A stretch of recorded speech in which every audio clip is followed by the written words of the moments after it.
Hello guys, magandang hapon. Ant Moto PH here. At sa wakas dumating na rin ang ating in-order na full shifter RCB. Galing po to kay Mr. Cabrera. And ito yung V7, bagong shifter ngayon, kulay team. So buksan muna natin siya guys. Unboxing muna tayo. No boy. One eternity later.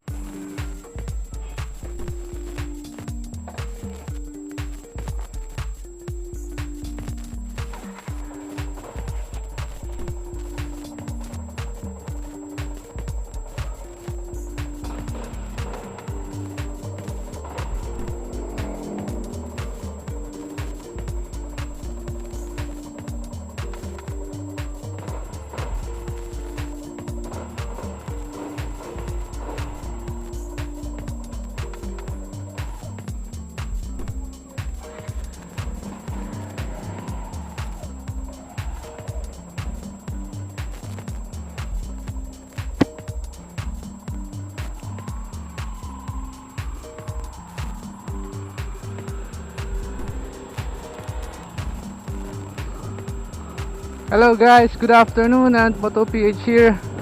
Merry Christmas, belated, and advance Happy New Year sa inyong lahat. Yes guys, today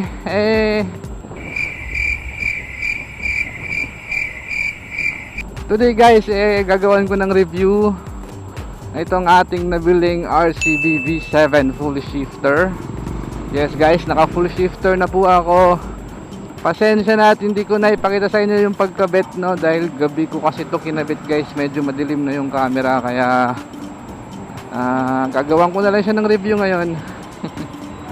Oo, dahil kung matatandaan nyo sa mga previous videos ko, sabi ko hindi ako magsi-shifter. Kaya lang, marami kasing nagre-request na itry ko din daw, no, at least pampapogi kay Sniper. At eto na nga, I'm going to make a review sa V7 full shifter. Una,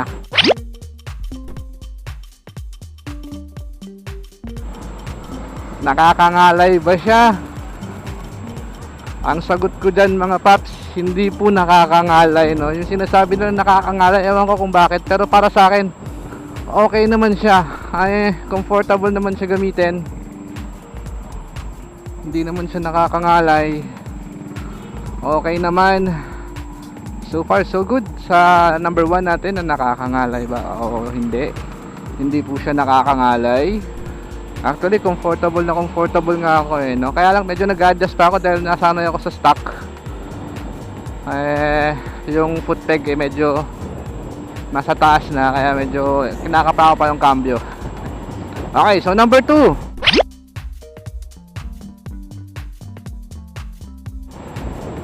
Tumigas ba yung cambio natin nung naglagay na tayo ng V7 full shifter?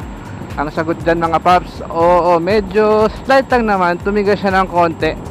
And then syempre galing tayo ng stock, medyo maninibago pa tayo sa pag-cambio natin, no? Pero sa tigas, kaya naman, it's tolerable naman, hindi naman siya ganun kasi gabi katigas, no? Okay lang naman siya. Pero may difference siya dun sa stock syempre. Okay? So, number 3. Uy, may ilaw sa unahan. Number 3. Ito yung mga kadalasang tinatanong pag pag nag-shift ng full shifter yung mga naka-stock. Is humihina ba talaga yung rear brake natin pag nag-shift tayo ng shifter? Ang sagot dyan mga paps, medyo slight lang naman, no? Slight difference dun sa stock. Syempre medyo humina ng konti yung kapit ng brake natin sa likod, pero sa tamang bleeding hindi nyo na siya mapapansin, no? Pakagaya sa akin na nag-bleed na ako and then okay naman siya. Pero syempre mas maganda pa rin yung stock compared dito sa brake ng mas maganda pa rin yung kapit ng stock na brake kaysa dito sa V7 na brake pedal, no. Okay, no, so yung tatlo na yon ang pinaka palaging tinatanong is yung una, nakakangalay ba? Ang sagot dyan, hindi naman. Komportable nga ako guys. Pangalawa is yung pag shift ng gear, tumigas ba? Oo, slight lang, hindi naman siya ganun katigas.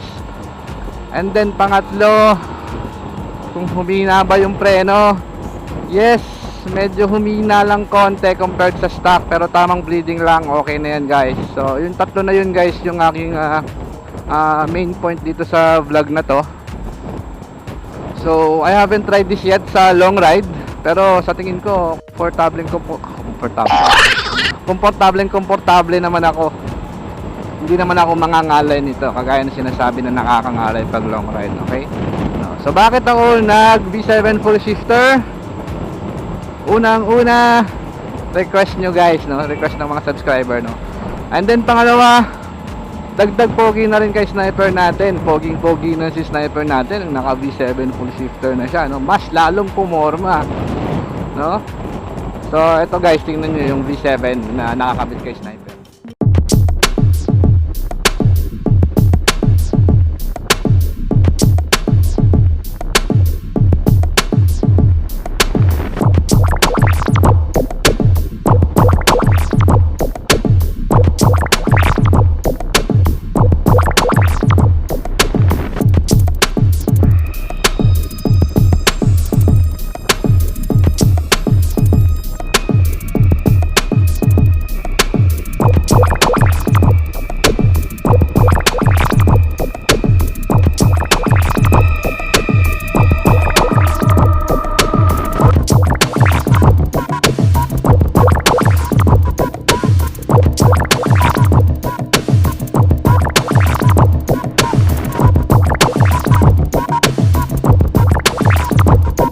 Ayan guys, so ang bili ko nga pala dito sa V7 full shifter black is it's 5,300. Shout out nga pala sa iyo Sir Vic Cabrera. Sa kanya ko nabili yung V7 na full shifter natin.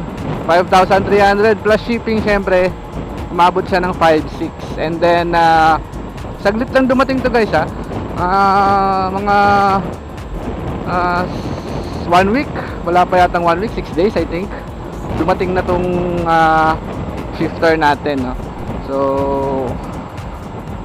ayun nga, ayan, okay na okay, komportable, hindi nyo lang makita kasi yung hindi makita sa camera yung shifter, no?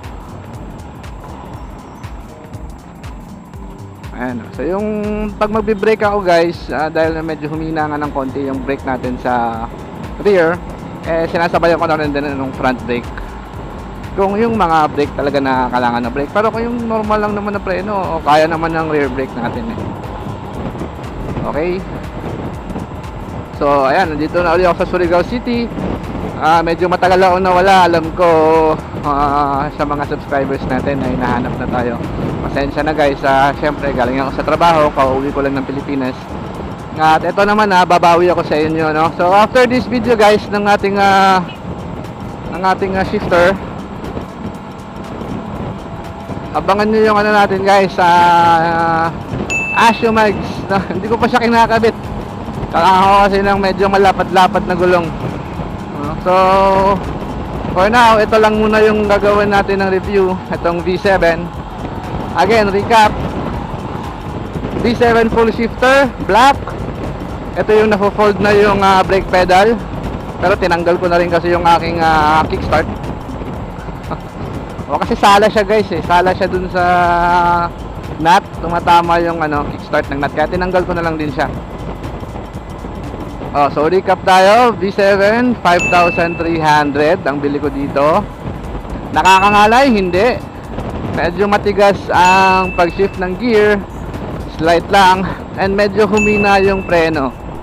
Aside from that, okay na okay siya guys. Hindi ko lang alam sa ibang shifter, no? Pero para sa akin ito nga si V7 is good na good ako dito. Hindi siya nakakangalay, okay na okay. Dagdag pogi points na rin para kay sniper, no? So yun lang muna guys, hanggang dito lang muna ang ating review.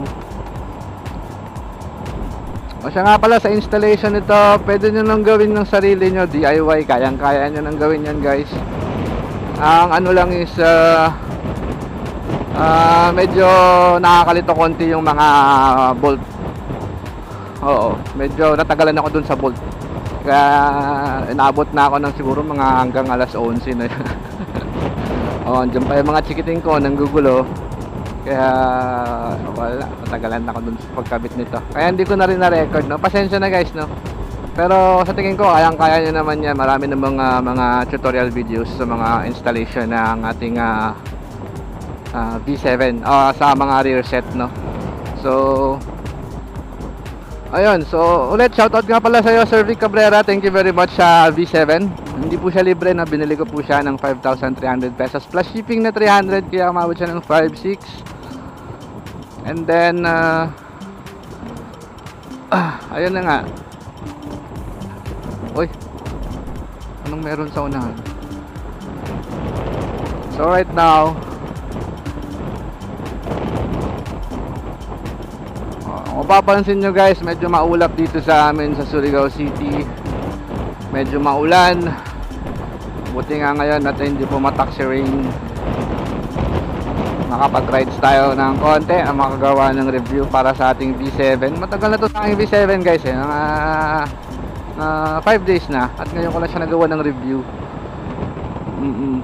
Kasi yung una kong in-upload na vlog is yung yung pagdagdag ng radiator coolant dun sa reserve ng radiator natin. Tiko muna tayo.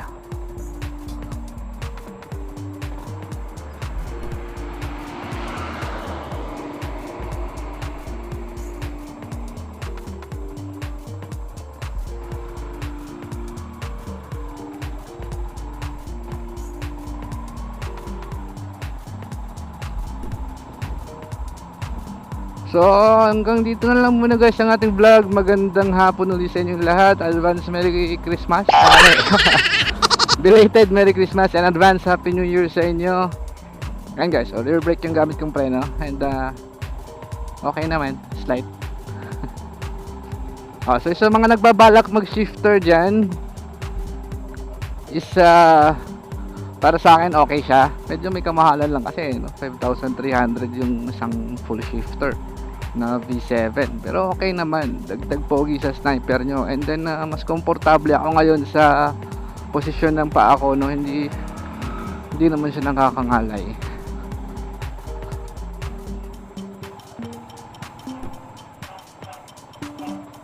Bakit ang bagal ng takbo nitong estrada na to?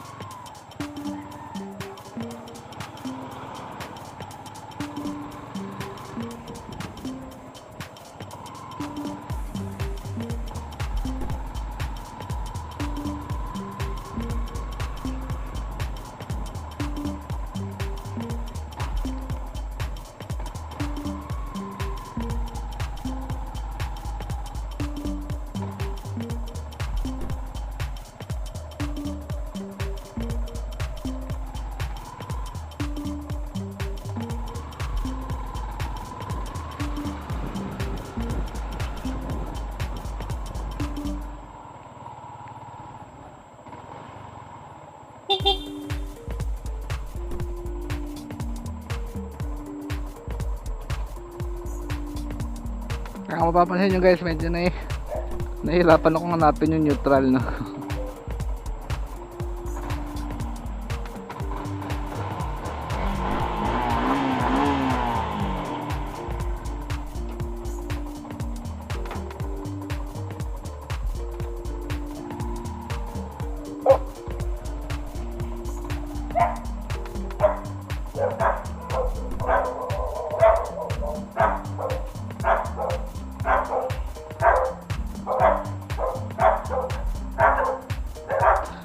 Ay, nakalimutan ko pala sabihin sa inyo guys, no, nagpakabit na rin ako doon, bumili na rin pala ako ng side stand bracket. Kung makikita nyo, may side stand ako kahit naka full shifter. Binili ko na pala ng side stand bracket yan, 300 pesos yan. Ay, nakalimutan. Binili ko na siya ng side stand bracket. So ayan yung itsura natin ng sniper natin guys. Maingay yung mga aso. Ayan siya guys. So hanggang dito na lang muna. at Moto PH signing out.